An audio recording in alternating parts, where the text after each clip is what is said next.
ગુજરાત આતંકવાદ અને સંગઠિત ગુના નિયંત્રણ અધિનિયમ એક્ટ 2015 ગુસ્સી ટોક સહિતના 2 ગુનામાં 3 વર્ષથી નાસ્તા ફરતા આરોપીને ઝડપી પાડતી સુરત શહેર ક્રાઇમ બ્રાન્ચ સંગઠિત ગુના આચરતી ટોળકીના સાગરીતોએ સંગઠિત તેમજ વ્યક્તિગત રીતે માનવ શરીરને અસર કરતા ગુના તથા GP act, atrocity act, arms act, money laundering act તેમજ ગુસ્સી ટોક એક્ટ અને લેન્ડ ગ્રેબિંગ એક્ટ જેવા ગંભીર પ્રકારના ગુનાઓ આચરી પોતાની ગેરકાયદેસરની ગુનાહિત પ્રવૃત્તિ સતત ચાલુ રાખતા અઠવાલાઇન્સ પોલીસ સ્ટેશનની ધીરધાર કરનારા બાબતના ગુનામાં the Gujarat control of terrorism and organise crime ગુસ્સી ટોક એક્ટ 2015ની કલમનો ઉમેરો કરવામાં આવ્યો હતો। આ ગુનામાં કુલ 4 આરોપીઓ, એક મોહમ્મદ સાજિદ ઉર્ફે સાજુ ઉર્ફે સજ્જુ ગુલામ મોહમ્મદ કોઠારી, 2 મોહમ્મદ સમીર સલીમ શેખ, 3 અલ્લાહ રખા ગુલામ મુસ્તફા શેખ, 4 ગુલામ હુસૈન હૈદર અલી ભોજાણીના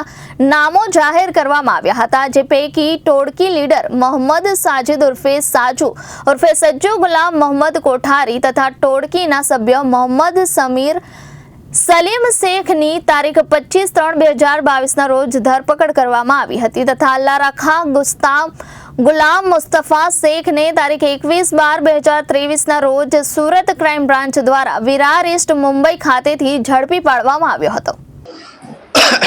સુરત ક્રાઇમ બ્રાન્ચ દ્વારા સાજિદ ઉર્ફે સજ્જુ ગુલામ મોહમ્મદ કોઠારી, જે એક સુરતનો એક નોટરિયસ અને હાર્ડકોર ક્રિમિનલ છે અને એક પોતાની સંગઠિત ગુનાહિત ટોળકી બનાવી અને સુરત શહેરમાં ખૂનની કોશિશ, લૂંટ, એક્સટોર્શન વગેરે અનેક કેસોમાં તથા જેમાં ગુસ્સી ટોક જેવા 2 કેસોમાં પકડાઈ ચૂકે છે।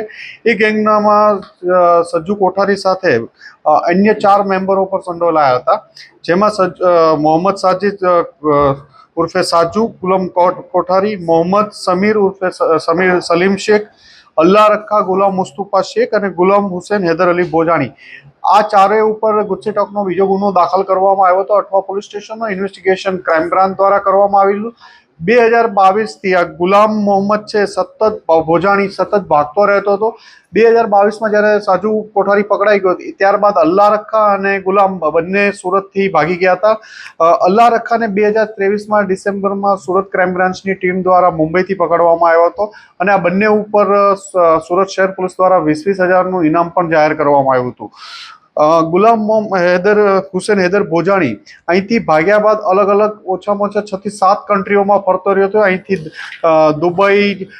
દુબઈ ઉપરાંત દિલ્હીથી ઈરાન, કુમ, પછી ત્યાંથી આફ્રિકાના મડગાસ્કર, દુબઈ, જ્યુરિક, સ્વિટ્ઝરલેન્ડ, USA, કેનેડા, આમ અલગ અલગ અસંખ્ય શહેરોમાં ભાગ્યા બાદ સુરત પોલીસને એની વેરિફિકેશનનો એક આઈડિયા આવ્યો હતો કે આજે વહેલી સવારે તે મુંબઈ એરપોર્ટ આવવાનો છે દુબઈથી। આ બાતમી આધારે સુરત ક્રાઇમ બ્રાન્ચની ટીમે મુંબઈ એરપોર્ટ ઓથોરિટી સાથે મળીને તેને મુંબઈથી ધરપકડ કરી અત્યારે લાવવામાં આવ્યો છે, અહીં એરેસ્ટ કરી એની આગળની પૂછપરછ ચાલે છે। આને સજ્જુ સાથે એક્સટોર્શનના ગુનામાં એમના વિરુદ્ધ અઠવા પોલીસ સ્ટેશનમાં ગુનો દાખલ થયેલો હતો, એમાં ગુસ્સી ટોકના કેસમાં વોન્ટેડ હતો।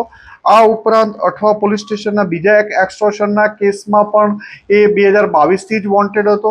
અગાઉ પણ એ એક્સટોર્શનના 2 કેસોમાં અને પૈસા વ્યાજે આપી ખૂબ ઊંચા દરે વ્યાજ વસૂલવાનું અને પ્રોપર્ટી લખાવી લેવી, આવા કેસોમાં અગાઉ પણ એની ધરપકડ થઈ ચૂકી છે। Bureau report Janadesh news Surat.